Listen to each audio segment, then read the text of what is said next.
Instamojo, is it good option for your business? तो ये 6 चीज़ें जान लो जो मैंने इस वीडियो में बताई हैं, आपको समझ आ जाएगा कि ये आपके बिजनेस के लिए बेहतर है या नहीं। Number 1, onboarding. तो जो इंस्टामोजो की ऑनबोर्डिंग है ये कम्प्लीटली ऑनलाइन है। आप इनकी वेबसाइट पे जाकर के ईमेल से साइन अप करने पर जस्ट साइन अप करना है और आप अपना अकाउंट बना सकते हो। यहाँ पर जो अकाउंट बनता है ओनली यहाँ पर आप 10,000 पर मंथ जो है उसमें बिना KYC के भी जो है पेमेंट एक्सेप्ट कर सकते हैं। तो बात करी जाए तो जो सबसे ज़्यादा मतलब कि फास्ट है ऑनबोर्डिंग में वो है इंस्टामोजो, और यहाँ पर आपको कोई भी ऑनबोर्डिंग के चार्जेस वगैरह नहीं देने होते हैं। और ये 100+ जो है वो मोड्स एक्सेप्ट करता है पेमेंट की, जैसे कि आपका कार्ड हो गया, डेबिट कार्ड हो गया और UPI वगैरह, इन सब से जो है पेमेंट एक्सेप्ट कर सकता है। नंबर 2 पर आता है डॉक्यूमेंट रिक्वायर्ड। तो इंस्टामोजो की बात करी जाए तो सबसे कम डॉक्यूमेंट जो है वो यहाँ पे रिक्वायर्ड है। यहाँ पर आप अपना आधार कार्ड, पैन कार्ड और आपका जो है MSME जिसे उद्यम कहते हैं उसके थ्रू भी बना सकते हैं, या फिर मान के चलो आपके पास GST हो सकता है या शॉप एस्टेब्लिशमेंट सर्टिफिकेट होता है उससे बना सकते हैं। यहाँ तक कि आप FSI वगैरह जो है वो भी दे सकते हैं।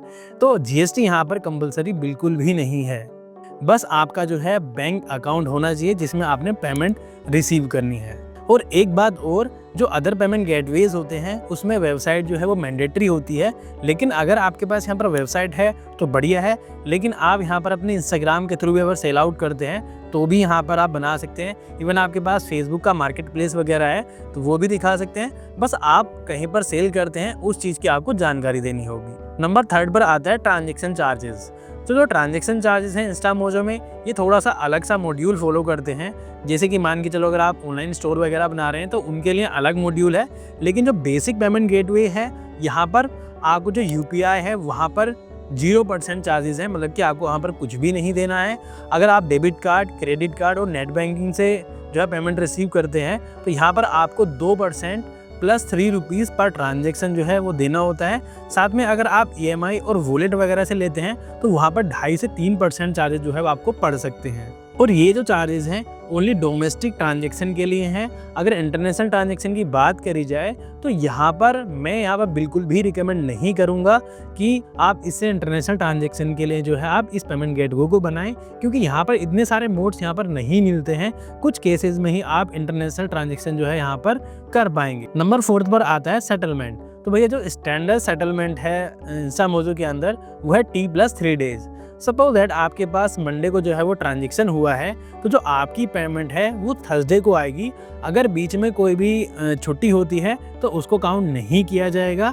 लेकिन इनके पास जो है एक इंस्टेंट मतलब कि पे आउट का जो है वो भी फीचर है। उसके लिए आपको जो है मतलब कि उसमें आपको मिल जाएगा T+1 डेज में, लेकिन आपको यहाँ पर एड ऑन प्लान जो है वो लेने होंगे, मतलब आपको एक्स्ट्रा पैसा जो है वो देना पड़ेगा। नंबर 5 पर आता है रिफंड हैंडलिंग। मतलब कि मान के चलो किसी केस में आपका कस्टमर आपसे रिफ़ंड को कहने लग जाता है तो यहाँ पर रिफ़ंड भी जो है वो पॉसिबल है।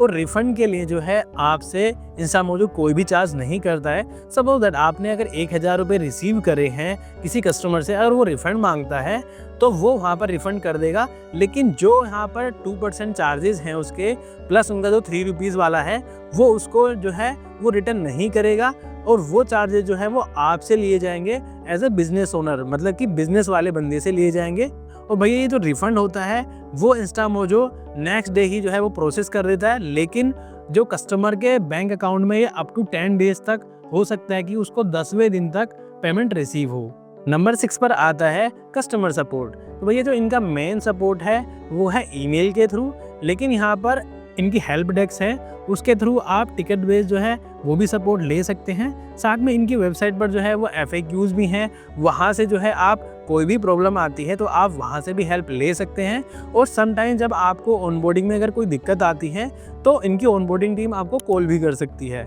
यहाँ पर बात करी जाए मेन सपोर्ट की तो आपको ईमेल पर ही मिलता है। लास्ट टाइम बात करते हैं कि किसके लिए बेस्ट है।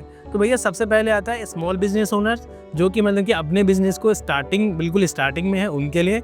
जो SMEs होते हैं, क्रिएटर्स होते हैं, उनके लिए भी है। साथ में फ्रीलांसर, मतलब कि जिनको ज़्यादा टेक्निकल नॉलेज नहीं है वो इसको बना सकते हैं।